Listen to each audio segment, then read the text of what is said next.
Morning guys and gals, Froggy here. This is the Lexus IS300 2004 left front brake caliper and rotor and bracket and everything. We're going to put some new pads and some new rotors on this. There's been a little bit of a shudder or judder to the brake pedal, so we're hoping that these two items will make that go away. And anyway, the pads need to be replaced. They're getting down kind of low. So first thing is to remove the caliper. These are the two bolts that hold it onto the bracket, and for your information, they're 14 millimeter. And I'm going to use a long breaker bar because they're on pretty tight. Okay, I got a little ahead of myself, so let me retrace my steps. And I showed you, I think we got the caliper out off these two 14, is it? 14 and 17. Yeah, 14 millimeter. There you go, 14 millimeter to get the caliper off of the bracket, and then 17 millimeter to get the bracket off of this corner assembly of the car. Now here's the new, these are ceramics, because this is not a track car, so ceramics are a little cleaner and they stop good. We're going to reuse the hardware.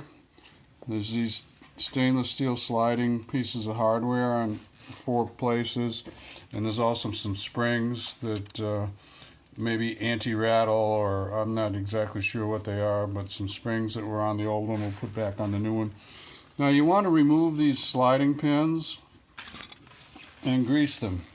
Here's one that I already took out, and you want to use a high temperature brake caliper grease and grease them up nice and stick them back in there. Look around for any leaks or anything else that's damaged when you have this all apart. And then we're gonna lube that. We're gonna lube each one of these. Don't use excessive lube, just lube wherever the little ears on the brake pads are gonna rub. That's all you gotta lube, just like 1, 2, 3 sides. There, 2, 3, 4. Lube those, and then put them back in this this bracket. Well, first we'll put the bracket onto the corner, and then we'll put the pads in to the bracket, and then the caliper on top of that. Okay? Okay, guys and gals, so when I went to torque the caliper sliding pin bolts, one of them broke at less than 77 pounds. The torque spec is 77 pounds, and on the caliper bracket it's 87 pounds, just so you guys and gals know. So we're going out to get some new parts. We'll get the sliding pin and the bolt, and we'll put those in. These little springs are, I realized, I understand now, they're to spread the pads off of the rotor when the brake is not being applied. They just put like a tiny amount of tension going the direction that my fingers are spreading. So put them back in. If you lose them, I don't think it's the end of the world if you don't have them in there, and some pads may not even have these little holes drilled in the pad backing plates that provide for a place to put the spring. But anyway, thought I'd throw that out there for you. I do not see any, let me put a flash on this. Hold on. Yeah, I don't see any extra bolts that hold these rotors to the hubs. I think there may be some other IS models that have that, maybe.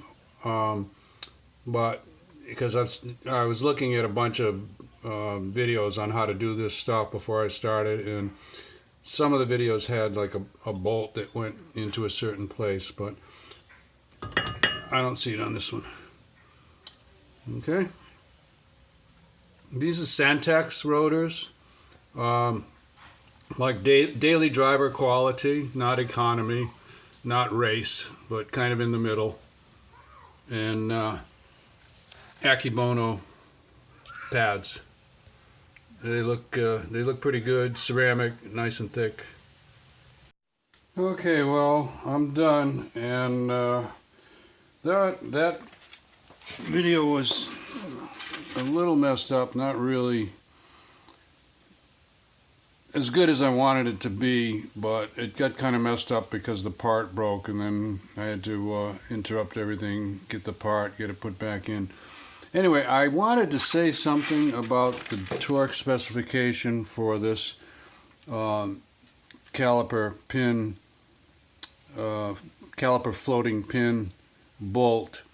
What I looked up, it said 77 pounds, and then the bracket was 87 pounds. Now on my Corvette, I have a similar 2-piston sliding caliper, and this torque spec is nowhere near 77. I would say it's maybe 40, and then the bracket is about 125, so the bracket is up there pretty high. So I would believe the 87 for the bracket, but for this, if you want to go to 77, God bless you, but I think that's too high on this. I don't know, maybe it's a bad number that I got off the internet, but check it out for yourself. I broke one bolt trying to get it to 77. It's just not a very big bolt, so 77's a lot for a little bolt. Okay, give me a thumbs up or like if this helps you out. Subscribe to my channel if you want more from Froggy, and see you later. I did notice one thing on this sway bar. You might see I've got it tied up. One of those, that nut on that link right there where my finger's pointing, came off. It was just off. The other side was on. So I took the other side off so I can go get the correct nut, and I just tied this up with a bungee out of the way. I don't think it'll go anywhere. And I took zip ties and I tied those links out of the way so they won't go anywhere. Okay, so that'll be another video probably when I put that back together. Okay, I'm going to also completely flush the brake fluid on this. It probably hasn't been done in 40 or 50,000 miles, but that is also going to be another video. Okay, so have fun, be safe. See you later. Froggy out. Bye.